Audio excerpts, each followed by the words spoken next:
all the way, a new thing for me, and a circumstance which greatly strengthened the bad opinion of Bessie and Miss Abbott were disposed to entertain of me.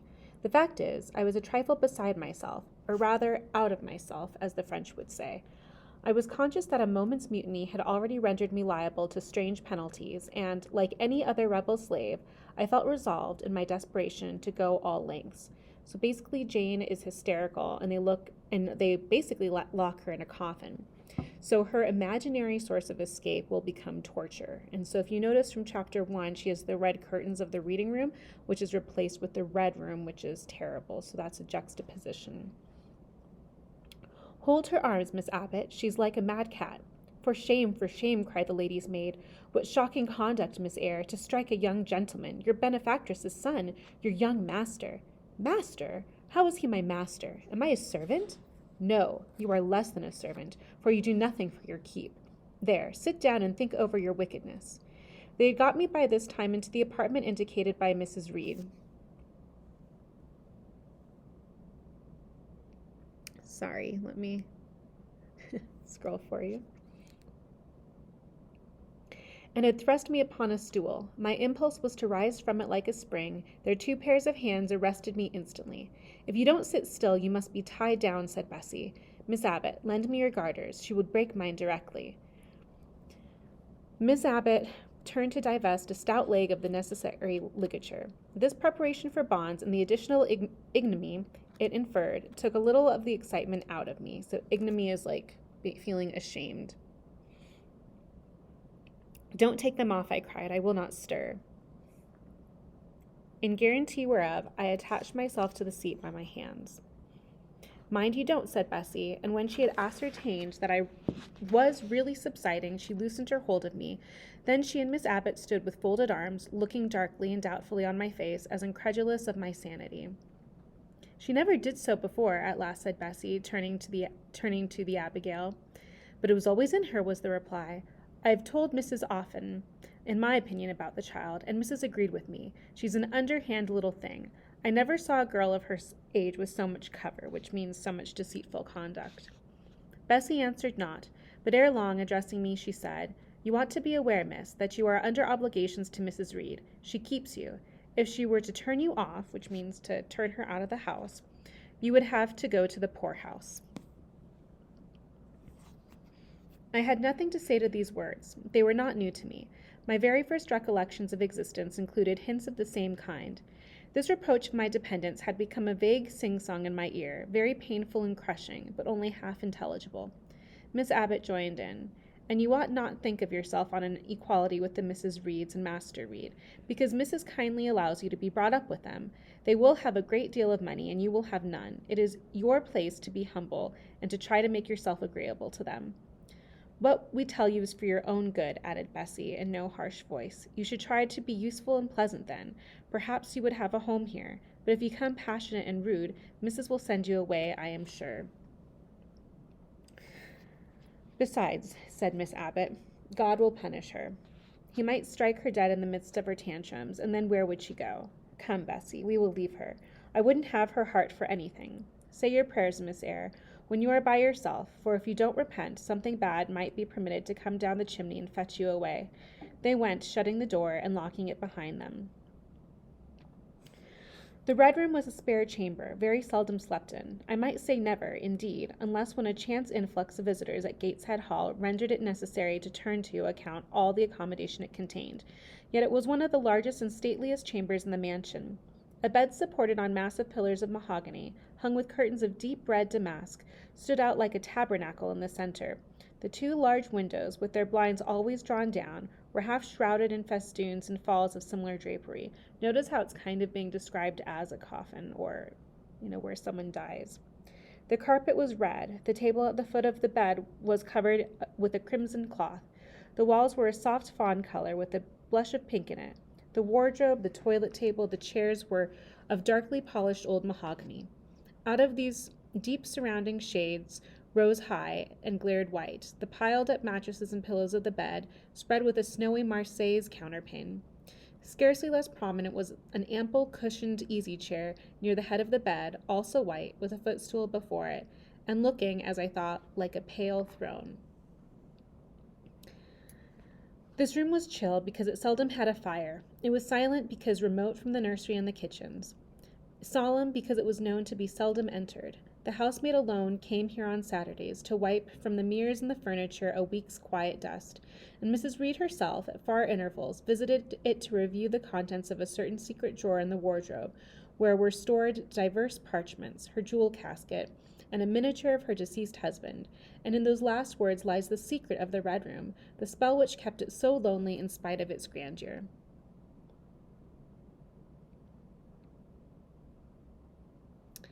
Mr. Reed had been dead 9 years. It was in this chamber he breathed his last. Here he lay in state, hence his coffin was borne by the undertaker's men, and since that day a sense of dreary consecration had guarded it from frequent intrusion. My seat, to which Bessie and the bitter Miss Abbott had left me riveted, was a low ottoman near the marble chimney-piece. The bed rose before me. To my right hand there was a high, dark wardrobe, with subdued, broken reflections, varying the gloss of its panels. To my left were the muffled windows. A great looking-glass between them repeated the vacant majesty of the bed and room. I was not quite sure whether they had locked the door, and when I dared move, I got up and went to see. Alas, yes, no jail was ever more secure. Returning, I had to cross before the looking-glass. My fascinated glance involuntarily explored the depth it revealed. All looked colder and darker in that visionary hollow than in reality. The strange little figure there gazing at me, with a white face and arms specking the gloom, and glittering eyes of fear moving where all else was still, had the effect of a real spirit. I thought it was like one of those tiny phantoms, half fairy, half imp. Bessie's evening stories were represented as coming out of lone ferny dells and moors and appearing before the eyes of belated travelers. I returned to my stool. In this paragraph, she refers herself to strange and kind of fairy-like, and you'll see that come back in how she is characterized in the future. Superstition was with me at that moment, but it was not yet her hour for complete victory. My blood was still warm. The mood of the revolted slave was still bracing me with its bitter vigor. I had to stem a rapid rush of retrospective thought before I quailed to the dismal present. All John Reed's violent tyrannies, all of his sister's proud indifference, all his mother's aversion, all the servants' partiality, turned up in my disturbed mind like a dark deposit in a turbid well. Why was I always suffering, always browbeaten, always accused, forever condemned? Why could I never please? Why was it useless to try to win anyone's favor? Eliza, who was headstrong and selfish, was respected.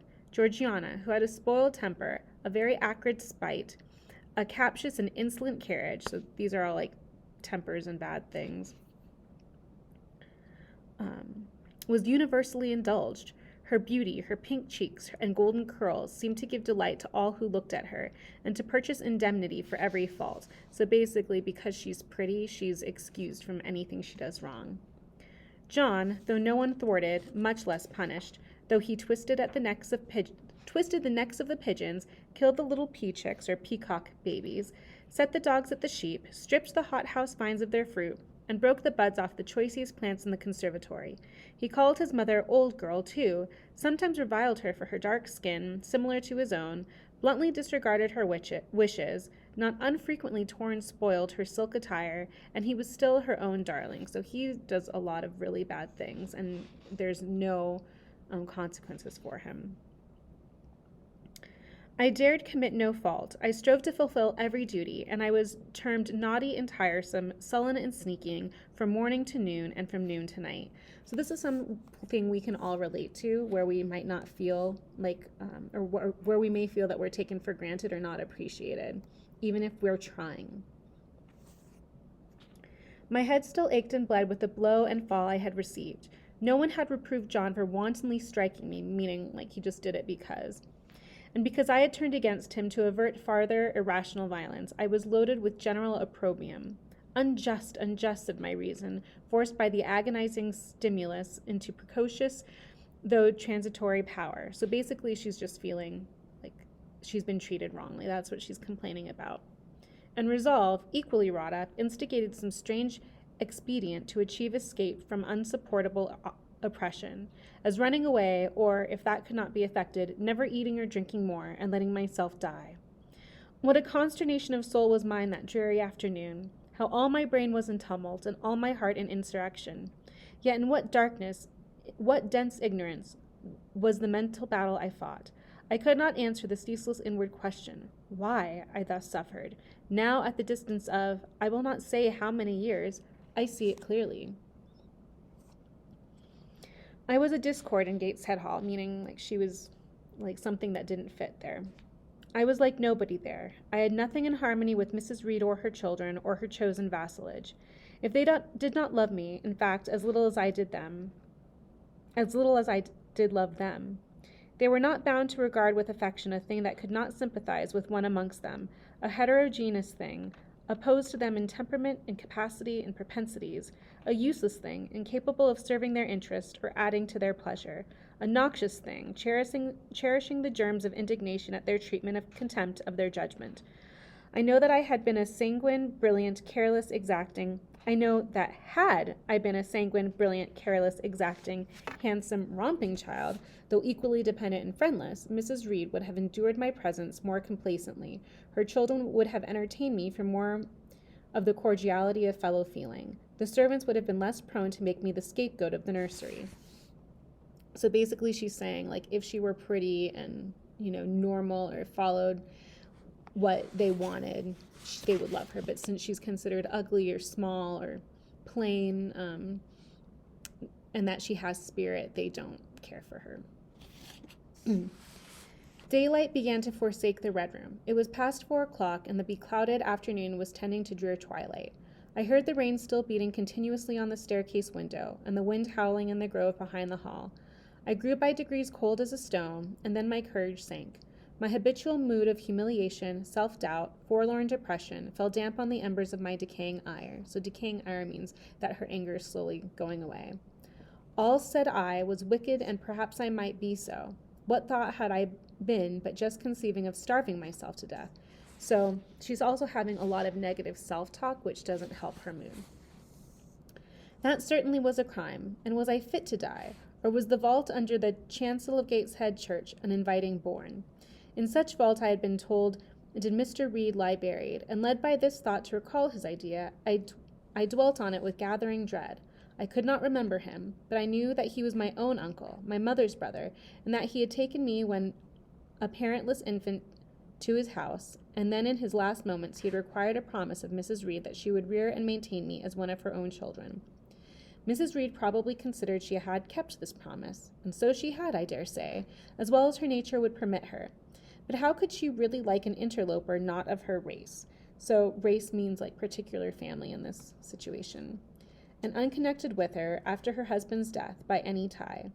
It must have been most irksome to find herself bound by a hard-wrung pledge to stand in the stead of a parent to a strange child she could not love, and to see an ungenial alien permanently intruded on her own family group. A singular notion dawned upon me. I doubted not, never doubted, that if Mr. Reed had been alive, he would have treated me kindly. And now, as I sat looking at the white bed and overshadowed walls, occasionally also turning a fascinated eye towards the dimly gleaming mirror, I began to recall what I had heard of dead men, troubled in their graves by the violation of their last wishes, revisiting the earth to punish the perjured and avenge the oppressed. And I thought Mr. Reed's spirit, harassed by the wrongs of his sister's child, might quit its abode, whether in the church vault or in the unknown world of the departed, and rise before me in this chamber.